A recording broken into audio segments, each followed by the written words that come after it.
Hello everyone, and welcome once again to Caleb Likes Books. Today I have another book review for you, and that is for Star Wars Master and Apprentice by Claudia Gray. This is a Star Wars canon book. This was a reread for me. I first read it, I think, almost exactly 3 years ago. It would have been summer of 2022 when I first read this book, and I wanted to revisit it, first of all, because I didn't remember it all that well. Out of all the Claudia Gray Star Wars books, granted, I don't think any of them are bad by any means, so I didn't even really dislike this book. I still liked this book, but I didn't find it terribly memorable in hindsight, and I didn't remember it all that well, and it seemed like a lot of other people liked this one more than I did.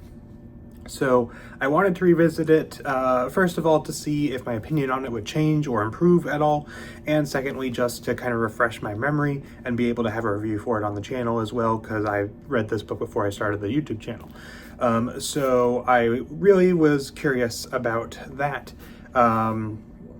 Actually, I'm going to amend my statement. I think I read it 4 years ago. I think it was 2021 when I first read this book. Now that I think about it, it would have been summer of 2021. So it was even longer than that, that I first read this book. Anyway, I really wanted to revisit this book, and I have to say, upon rereading it, I have come to appreciate this book even more. I think this is fantastic. It is hard for me to really say what Claudia Gray's Star Wars books are better than the others, because I think she's written some absolutely amazing stuff. But and also anytime I go back and revisit one, I revisited Lost Stars last year, and that one also was a new contender for one of my favorite Claudia Gray books. Once again, that's happened with this one. So definitely an excellent book, I think, in many ways. As far as things that I enjoyed about this book, the thing that really stuck with me the first time I read this book and really stuck out to me again when I read this book for the second time is the character work. Claudia Gray always writes great characters. I think she tends to write really good plots as well, but to me, Claudia Gray really gets the characters right. And to me, that is especially the case in this book. As you might assume, based on the cover and based on the title, this book predominantly focuses on the Master and Apprentice duo of Qui-Gon Jinn and Obi-Wan Kenobi some years before The Phantom Menace. I forget exactly how long before The Phantom Menace this is.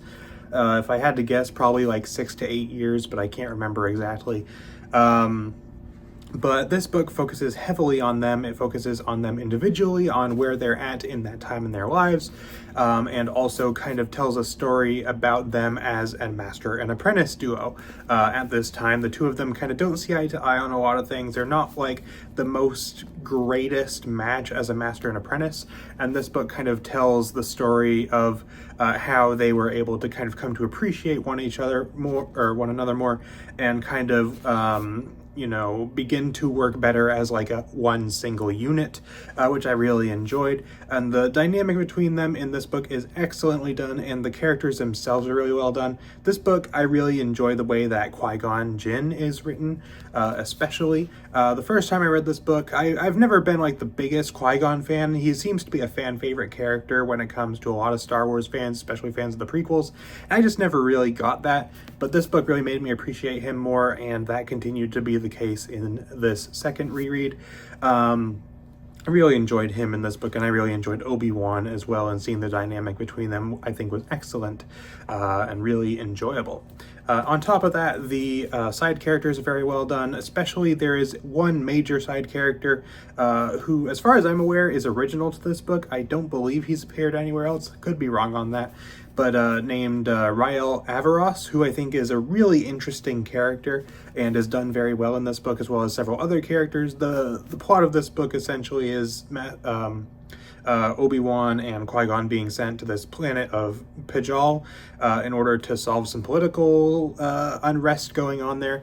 And all of the characters involved in Pijali, I think is how you would say it, politics, was very interesting.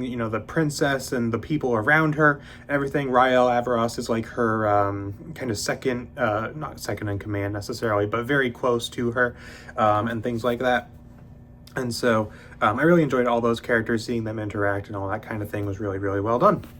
I also really liked, as I just mentioned, the plot of this book. I think that setup is really interesting.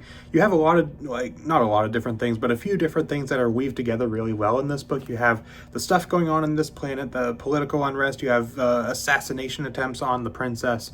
You have stuff going on with Zerka Corporation, which, as a Knights of the Old Republic fan, love seeing them make an appearance. You have them doing stuff like slavery stuff going on here, which, you know, people aren't really a fan of. You have unrest going on just between Obi-Wan and Qui-Gon because Qui-Gon has been asked to become a part of the Jedi Council, and that is causing some tensions between the two of them as well. And so just all of the different aspects of the plot I think are done really well. All of them are interesting and all kind of come together in a really nice way, and the events going on this planet that Qui-Gon and Obi-Wan are involved with also have a knock-on effect to his relationship with Obi-Wan, and have a knock-on relationship to like the whole thing with him being asked to the council and all this stuff. So it's all done very well and all, I think, really interesting. I also really like the tie-ins to the movies. This obviously is a pretty big tie-in to The Phantom Menace, considering the characters it focuses on, and I really enjoyed that. This book, one thing that in The Phantom Menace that never really struck me as like, getting a backstory on this would be really interesting, but this book essentially acts as the backstory for, is Qui-Gon's insistence that Anakin Skywalker is the chosen one in The Phantom Menace, and being very involved in like, there's this prophecy and he is, you know, I think he's the chosen one. This book explores that. It explores kind of Qui-Gon's interest in Jedi prophecies, which is really interesting, and I really like the way that connects back to Phantom Menace as well. In addition to the fact that it just does a really good job of establishing the earlier days of Obi-Wan and Qui-Gon's relationship, and also ties into some other prequel stuff, like Dooku appears in this book here and there in some flashbacks because he was Qui-Gon's master, and so you also get some tie-ins to like Attack of the Clones and stuff like that, which is pretty cool. So generally really like the way that this ties into the movies as well. It really enhances Phantom Menace for me in some ways, kind of similar to the way that a book like Darth Plagueis would. So really enjoyed that about it, and I really enjoyed the flashback sections and all that stuff. Generally, I just really enjoyed this book, and also there's a part that's not called an epilogue, but it basically is an epilogue. I also really enjoyed. That was really good too. So I really enjoyed this book overall. As far as any negatives I have, there is one complaint I have about this book, and it's not a huge complaint, but it is something that I noticed, and I think also was the case the first time I read this book. So generally my thoughts on this book were not much different from the first time around, just a little bit more, you know, I think I just liked it more this time around. But as far as the one complaint I have, I do think the ending of this book's a little weak. I don't know why exactly. Like, it all kind of makes sense to end the way it does, and it, you know, it works. It's written fine. You know, it's you know, all of it kind of feels like it should work, but for some reason it just didn't really land for me. Something about it, I don't know why. Maybe just there's kind of an ending, a little bit of a twist going on.